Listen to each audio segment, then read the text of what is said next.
You hear the birds chirping? That's the sign of a massive emulation W, boyos.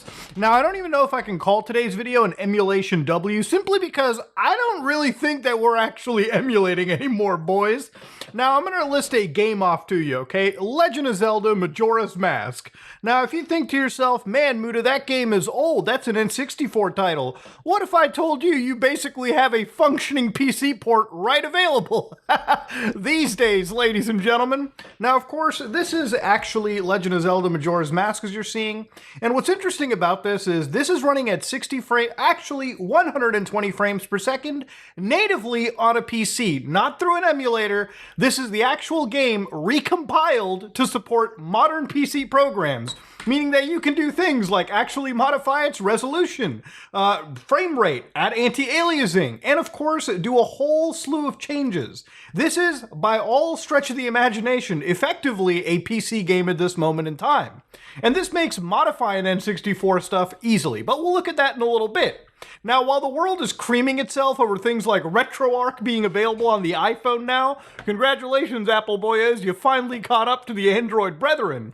No, emulation is important, and I speak about it from the perspective of game preservation. Now, obviously, I've made lots of emulator-focused content on my channel. I played Grand Theft Auto 5 on a PlayStation 3 emulator just to show you that the single player of the game is basically preserved in its initial state, with the initial soundtrack and how Rockstar had initially made the game, before they ported it to the PS4, PS5, PC, and sooner the PS6 whenever that drops. But of course, there are games that are entirely locked to an actual piece of hardware. Games like Metal Gear Solid 4, Guns of the Patriots. Imagine buying Metal Gear Solid 3 on Steam and thinking to yourself, boy, I really wish I could play Metal Gear Solid 4, and then realizing that buying the game isn't really an option anymore. Since Sony doesn't sell the PlayStation 3 officially anymore, it's not really a matter of even being able to buy the hardware right from Sony themselves. And the thing about it is as the PlayStation 3 ages, the ability to get that device is going to dwindle as time goes on.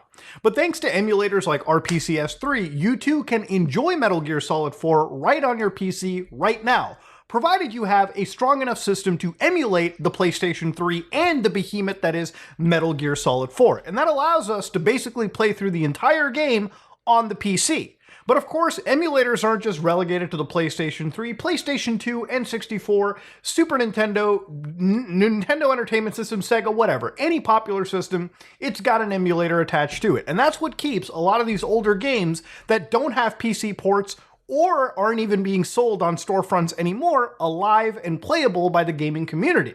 Now, Legend of Zelda Majora's Mask is by far one of the most popular games in the Legend of Zelda franchise, next to Ocarina of Time, so on and so forth. And there's a reason why people, no matter what your age is or what era of gaming you live in, probably want to experience the game. And you've got a few options. You can play the 3DS version, or you can play the N64 version of the game. It's really up to you. But the thing about it is how do you preserve a game like that and update it to modern standards? Well, things like emulating N64 games, which there are actual N64 emulators out there, but throughout the history of that console, emulating games hasn't exactly been perfect. In fact, in most cases, emulation comes with its own slew of constant errors. Whether they be graphical, whether they be game logic not working underneath certain emulators, not every game is playable underneath an emulator, right? It's a simple matter of fact. That's why these things have massive compatibility lists, and there are still games to this day that you would think would work, still don't, underneath some of the most popular emulators that exist. So obviously, what we're looking at today is something known as the N64 Recompiler. Now, this is a tool that statistically recompiles games into native executable files. Now, I don't want to start off this video by saying, bros, you can download this tool, throw Superman 64 in, and within a second, bada bing, bada boom. It's a playable version of the game. No, this is actually very much designed for reverse engineers and people that want to develop PC ports of these N64 games. Now, N64 emulation, because it relies on recompilation, not recompilation, but reinterpretation, the amount of modifications you can do to N64 games is quite limited, okay? So in some cases, if you want to add in things like widescreen, 60 frames per second patches, or further graphical enhancements, that may or may not be possible depending on the game and which type of emulator you use. But by recompiling it into a native executable file, you can modify games and add in things like ray tracing if you want it. And for ray tracing, Dario Samo, an individual that revealed RT64 back in 2022, a path tracer for Super Mario 64 RT, basically evolved it into an emulator plugin. And if you look at the footage right here, it's actually quite impressive. You can see him walking around the introduction area of Ocarina of Time, and you can see things like shadows in this case. See, as Link walks over, you can see shadows being casted, ray traced illumination, and it adds kind of like a diorama effect to a video game. And it's more evident in something like Super Mario RPG, Paper Mario, sorry. So again, it really is just something that adds extra life to video games. And it's not just ray tracing, it's things like widescreen support, DLSS, so on and so forth. So Mr. Wise Guy, one of the people behind this whole situation, describes how this recompiler works by taking a list of symbols, metadata, alongside the binary with the goal of splitting the input binary into functions that are each individually recompiled into a C function, named according to the metadata. Instructions are processed one by one, and corresponding C code is emitted as each one gets processed. The way they describe how to use it is you basically need a TOML file in order to configure the behavior of the recompiler, which is actually the only argument you provide. The TOML is where you specify input and output file paths, as well as optionally stub out specific functions, skip recomp of specific functions, and patch single instructions into the target binary.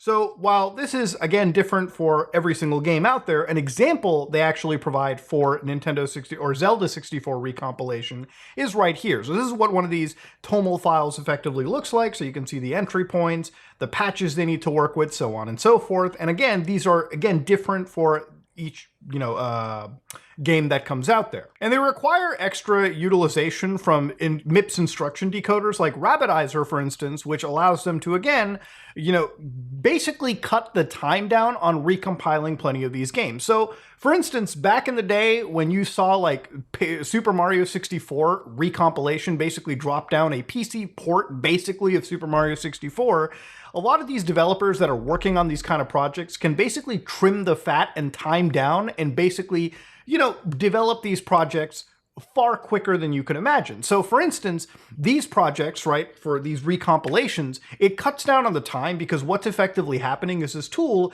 is taking the machine code, the operand code of like N64 games and converting them on the fly to actual equivalent C code out there, which can then be, brought in, and then, you can attach things like your graphic libraries, add in your fancy GUIs, make ports out of it, and basically create recompilation projects for many N64 games out there. And again, I'm trying to layman this stuff up just to make everybody really understand that these are, at the end of the day, games that are designed to not just be emulation projects, but to be recompilations, but recompilations, and effectively PC ports of these N64 titles. And there's a pretty good write-up about this too, when it came to recompiling NES games into native executables as well. And again, this is a project that goes beyond just N64 titles as well. From my understanding, even Microsoft does this to an extent with the actual Xbox One when it comes to Xbox 360 games.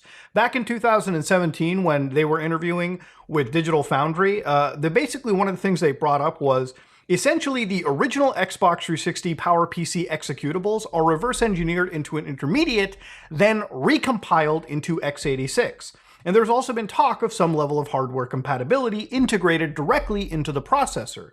So to give you an idea, this is also how, from my understanding, Microsoft allows certain Xbox 360 games to have things like 60 frame patches, 120 frame patches, HDR, so on and so forth, because they're actually able to modify more of the game because they're not just simply emulating it like something like Xenia, from my understanding, does. The thing about actual emulation is in the last several years, there have been so many different forks and paths that the entire scene is actually mind-boggling. If you think about it, PlayStation 3 emulation used to be kind of a pipe dream, I thought, at a while, but now pretty much the entire library seems to be up and running, and it seems to function as an original PlayStation 3 would. It's to a point where even the PS3 emulator now has things like online support. You can use plenty of cheats to modify the game's memory to give you things like ultra widescreen, better frame rates, and there are actually save states somehow working in a PS3 emulator. But again, even beyond emulating it, we're on the cusp of people finally digging into PlayStation 4 emulation, using very intricate techniques. And now we're at a point where N64, which typically had some of the most confusing emulation imaginable, and it was genuinely tough for a while, now we're looking at tools that allow you to natively run these games or port them properly over to the PC. So obviously what this will do is it'll make the games run far better. So like that gameplay I showed you earlier with, Majora's Mask, you can see the game is actually running at 60 frames per second. Now, typically, Nintendo 64 games at the time ran at 20 frames per second, and they sure as fuck weren't running at widescreen support, that's for sure.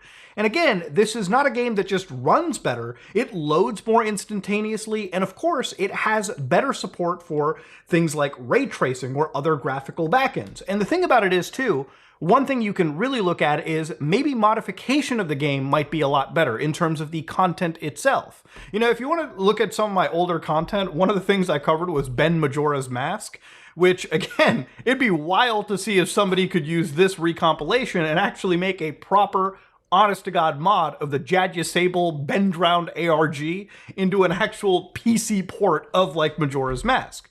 Now, this is a situation where, again, I am taking, at least in my opinion, a bit of a risk by showing you footage of a Nintendo game, but the idea here is I really hope Nintendo doesn't go against this idea of recompilation. In fact, I hope Nintendo actually reaches out and works more closely with the developers for this, because I think this is a net benefit to Nintendo themselves. Imagine using this to make better ports of emulated projects in the N64 space than what Nintendo has currently done. If you remember back in the 3D All-Stars era, the Super Mario 3D All-Stars collection, where they had Super Mario 64, some people questioned why they couldn't get things like 60 frames per second working underneath a Switch. And the reality of it is, if they had recompiled the game or they had went this level, you might have had a much better experience with Super Mario 64 underneath a Switch than, whatever the effort Nintendo put into. And that is something I hope Nintendo works with and they absolutely embrace going forward.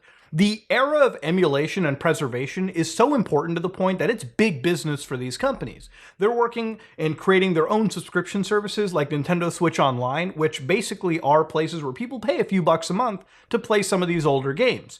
So why not play these older games in a much more updated and playable fashion by utilizing some of these actual enhancements, things like anti-aliasing, things like better resolutions, updated, frame rates, and possibly ray tracing down the road. And again, the actual limitations don't end right there. Now, not only do I think this is a wild day for emulation, but I think it's a wild day for proper game preservation. Look, Nintendo is one of those companies where, again, they can easily choose to try to DMCA these people. And even though I don't believe there's any assets that are being shared around, there's no cost for a DMCA. I'm sure maybe somebody in Nintendo might legally be looking at somebody looking at this as a way to play Nintendo games for free in a better capacity. But I really do hope that Nintendo looks at this and thinks, damn, this is really impressive. We could use this. And even if it's for the game preservationists and the game enjoyers, people that like to play these older classics, this is ultimately a net boon. To run this on things like the Steam Deck is absolutely a joy. And to imagine the enhancements you get because now games are being recompiled are nothing short of limitless. But ladies and gentlemen, let me know what you think about it in the comments section below. If you like what you saw, please like, comment, and subscribe. Dislike it if you dislike it. I am out.